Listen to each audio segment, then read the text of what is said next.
श्रीपादराजं शरणं प्रपद्ये। सद्गुरुनाथ परमपिता परमात्मा श्री गोपाल बाबा महाराज की जय।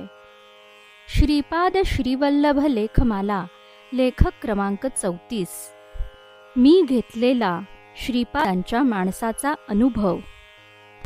श्रीपादांच्या अष्टोत्तर नामावलीमध्ये श्रीपादांचे एक नाव आहे ओम अष्टादश वर्णप्रियाय नमः, म्हणजे 18 पगड जाती श्रीपादांना प्रिय आहेत। जात हा अपभ्रंश आहे ज्ञात या शब्दाचा। ज्ञात म्हणजे ज्याला ज्याचं ज्ञान आहे तो ज्ञाता, जाणकार।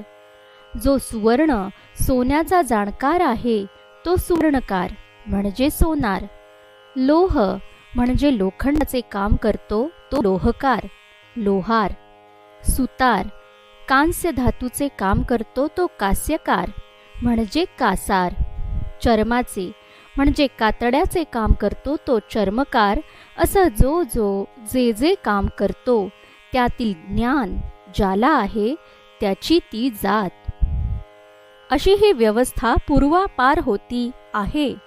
या जातींमध्ये जनुकीय रचना त्या त्या जातीच्या ज्ञानाने प्रावीण्याने प्रगत झालेली असते।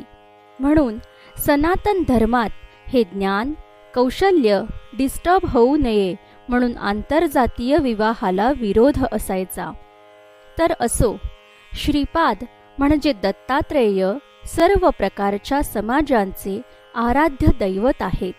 श्रीपादांचे प्रेम सर्व जातींवर समान आहे। याचं प्रत्यंतर श्रीपाद श्रीवल्लभ संपूर्ण चरितामृतात जागोजागी येतं। बालश्रीपाद पिठापुरात असताना त्यावेळी सोवळे शिवाशिवीचे नियम किती कडक असतील, पण श्रीपाद फक्त प्रेमाचे भुकेले। जो प्रेमाने आठवण काढील श्रीपाद त्याच्या घरी दत्त म्हणून हजर असत। अगदी श्रीपादांचे मौंजी बंधन सुरू असताना अंत्यज वस्तीत मालगुजार दत्तदासाच्या घरी जमलेल्या भक्तांना दर्शन देण्यासाठी श्रीपाद सर्वांचा विरोध डावलून उठून दत्तदासाच्या घरी प्रगटले। एका चर्मकार जोडप्याला श्रीपादांना चपला बनवून देण्याची इच्छा होती। त्या काळात ब्रह्मवृंद फक्त लाकडी खडावा वापरत, पण आजोबा बापनाचार्य आणि वडील अप्पलराज शर्मांचा विरोध डावलून श्रीपाद त्या भक्ताच्या घरी प्रकट झाले व स्वतःच्या चरणांचे माप दिले। दवंडी पिटणारे, ढोल वाजवणारे, कुस्ती खेळणारे, कपडे धुणारे, मेलेली जनावरे ओढून नेणारे, रानात गायी वळणारे, कुरवपूरचे कोळी अशा सर्व प्रकारच्या भक्तांवर श्रीपादांचे प्रेम जास्त। श्रीपाद कुरवपूर क्षेत्रात असताना एक अहंकारी पंडित नावेने नदी ओलांडून येत होता। त्याला श्रीपादांसमोर स्वतःच्या ज्ञानाचं प्रदर्शन करून भरपूर दक्षिणा मिळवण्याची कामना होती। तो नावेतून येत असताना नावेकऱ्यास खूप अपमानास्पद बोलला। तेव्हा श्रीपादांनी नावेस छिद्र पाडून पंडिताला इथं पुस्तकी ज्ञानाचा उपयोग नाही तर श्रद्धा आणि प्रेमाचा हे दाखवून निर्बत्सना करत कुरवपुरातून हाकलून देतात। इसवी सन 2000 साली छोट्या मारुती गाडीतून रायचूरहून कुरवपूरला निघालो होतो। त्यावेळी तिथे केळकर काकांची भेट झाली होती। रायचूर कुरवपूर अंतर 30 किलोमीटर आहे। अर्धा रस्ता पार पडला होता।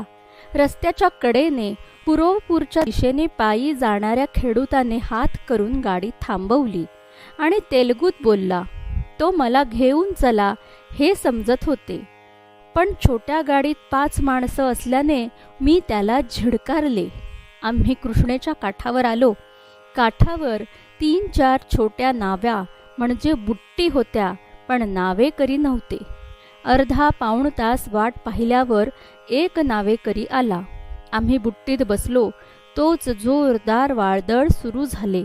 बुट्टी 1 फूट देखील पुढं सरकायला तयार नाही, जागेवर गोल गोल फिरायची। वादळ शांत व्हायचे लक्षण नाही। शेवटी आम्ही खाली उतरलो व वादळ शमायची वाट पाहत बसलो। संध्याकाळ व्हायला आली होती आणि कुरवपूर दर्शन घेऊन मंत्रालयात मुक्कामी जायचं होतं. थोडं टेन्शन यायला लागले. तोच ज्याला रस्त्यात मी गाडीत घ्यायला नाकारले तो रमत गमत आमच्याकडे येताना दिसला. आम्ही ज्या झाडाखाली बसलो होतो त्याला एकच आंबा लटकत होता. त्या आलेल्या खेडूताने आधी तो आंबा तोडला आणि आम्हाला दिला आणि काठावरील एका बुट्टीत बसून त्याने वल्ह हातात घेतलं व खूण करून आम्हाला या बसा असं सांगितलं. त्या क्षणाला वातावरण पूर्णपणे निवळले आणि आम्ही काही मिनिटातच कुरवपूरला आलो. गुरुपीठाचे दर्शन घेतले. वटवृक्षाखाली केळकर काकांची भेट झाली आणि सूर्यास्ताच्या आत नदी पार करायची म्हणून घाईघाईने परत नदीकाठच्या दिशेने शेतातून चालायला सुरुवात केली. त्यावेळी वादळ शमून कुरवपूरच्या आसमंतात सोनेरी प्रभा पसरली होती. त्यानंतर खूप वेळा कुरवपूर दर्शन मुकाम झाले, पण अशी प्रभा परत अनुभवायला मिळाली नाही. त्यानंतर काही काळाने श्रीपाद श्रीवल्लभ चरितामृत प्रकाशित झाले व महाराष्ट्रात पिठापूरहून शिर्डीस निघालेली पालखी 2007 साली नगरमध्ये थांबली. तेव्हा त्यांच्याकडून चरितामृत मिळाले. ते वाचताना समजले की श्रीपादांचे त्यांच्या माणसांवर किती प्रेम आणि लक्ष असते.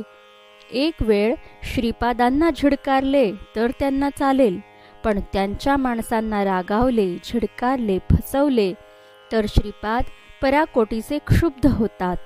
नरसिंहवर्मांच्या शेतात श्रीपादांनी ही एका आंब्याची लीला केली होती हे चरितामृतातून समजले.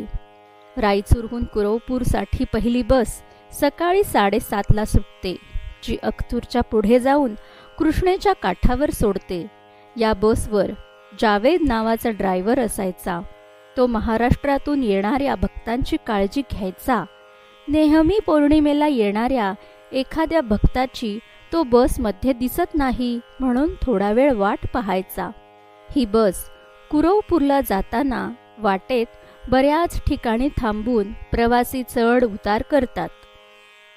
एकदा एका खेड्यातून कापलेल्या जनावराचे मांस बादलीत भरून विक्रीसाठी बसमध्ये चढलेल्या लोकांना पाहून या जावेदने त्यांना खाली उतरवून दिले. गाडीत कोणते लोक आहेत समजत नाही का तुम्हाला, असे म्हणत तो रागावला व परत कधी या गाडीत बसायचं नाही अशी ताकीद त्याने त्या लोकांना दिली.